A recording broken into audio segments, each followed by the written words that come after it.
Craning can be incredibly frustrating when your safe and goon damage is looking like what you just saw. This guide is going to skyrocket your craning ability, as it will uncover the unspoken rules of how to get consistently high damage.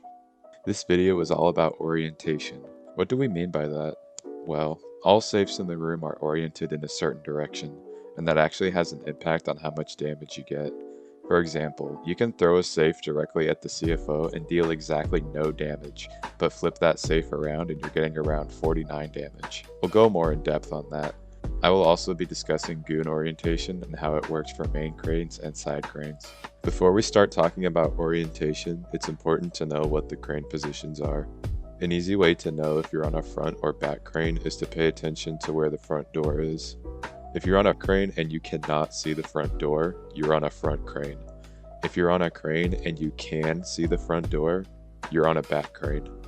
It's best to not pay attention to where the CFO is facing when deciding what crane you're on, because the CFO faces the wrong direction sometimes and that could throw you off. I will be referring to crane spots as back left, back right, and front left. With all that out of the way, let's talk about how to get high damage safes based on what direction the safe is facing. We're going to cover how to get high damage with 3 of the most common safe throwing techniques: direct impact, lobbing, and sideswiping. Starting with direct impact. This is the most favorable method of throwing a safe, as it's easy to execute, and transitioning to the next safe is nice and easy. There are 2 sides of the safe you can hit the CFO with that yield high damage, but the determination of which 2 sides those are depends on what crane you're on. On the front cranes, you can hit the CFO with the front of the safe, and on the back cranes, you can hit with the back of the safe. The way I remember it is front, back is back. You can also get high damage from the sides of the safes. On the front left crane, use the left side of the safe. On the front right crane, use the right side. On the back left crane, use the left side. On the back right crane, use the right side. The shiny line on the edge of the safe indicates the left side of the safe. You can also use that information to find out where the front of the safe is. Remember to keep in mind where the white line on the top of the safe is to help you distinguish the way the safe is oriented.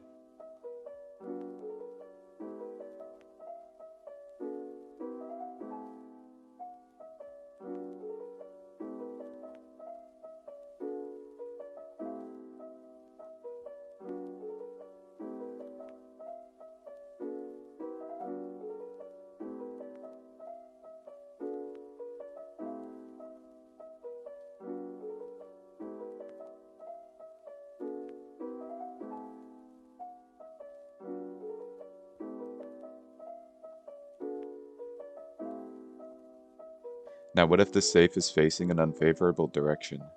In this example, we can't use the front or left side of the safe because of the way it's oriented. We're going to talk about lobbing. Lobbing is where you pull back on the crane at the very last second before releasing the safe, and the goal is for the bottom of the safe to hit the top of his head.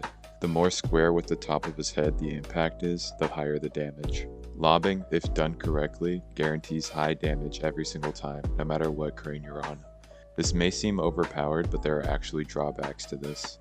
1. It's hard to master. If you're ever so slightly not precise enough, it could result in low damage, or no damage at all due to overshooting it. 2. It's hard to transition to other saves. Due to the motion of pulling back on the crane, this limits the range that your crane is capable of moving horizontally. Just going for a direct impact allows you to start moving your crane to the next safe 1 second before releasing. You could theoretically lob without pulling back, allowing you to efficiently steer horizontally, but I find it harder to get high damage this way. And 3, it's slower to do a lob than a direct impact throw. In terms of how to execute a lob, there's not much to say, other than pull back for no more than about a half a second before releasing. And the closer the safe is to the CFO, the shorter the amount that you pull back, as the angle is a lot tighter. You should definitely go for direct impact hits when possible, but lobbing is there for when it's not. So let's say direct impact isn't an option, but you want to transition to a safe that's far away horizontally. This is where sideswiping comes in. Sideswiping is when you barely hit the CFO on his side with the safe. The more of a near miss the safe is, the higher the damage. Sideswiping is also nice to use when safes are in this position.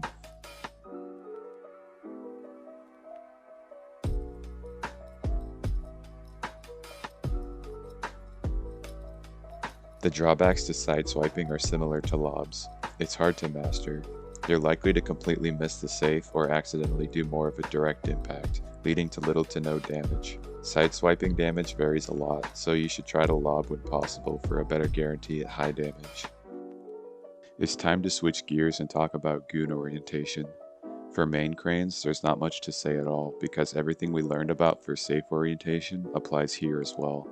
The spotlight end of the goon is the front. This is the left side, this is the back, and this is the right.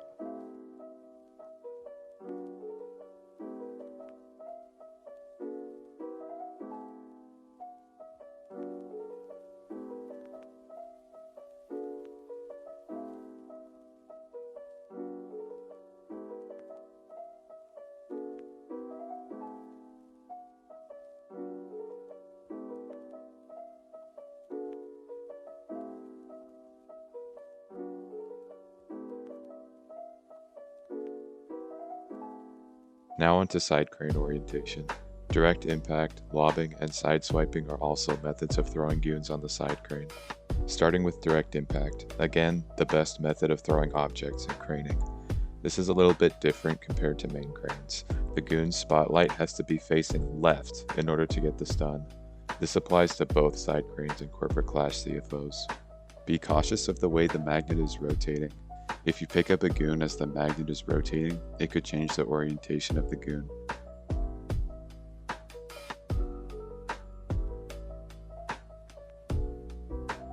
You could actually use this mechanic to your advantage by picking up incorrectly facing goons as the magnet is rotating. This exact scenario applies to safes as well. Pro tip: the side crane adjacent to the front left and back left crane is glitched and will flip the orientation of the goon upon picking it up. This means if the goon is facing the right, you can pick it up, drop it, and pick it up again and throw it for the stun. Lobbing is one of the methods you can use when the goon isn't facing the correct direction.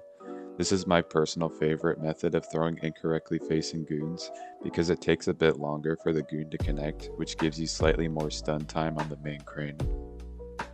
You have to practice and get a feel for lobbing on the side crane because it's very easy to mess up the lob and not get the stun. Even I sometimes struggle with lobbing on the side crane. Sideswiping is also a method of throwing incorrectly faced goons.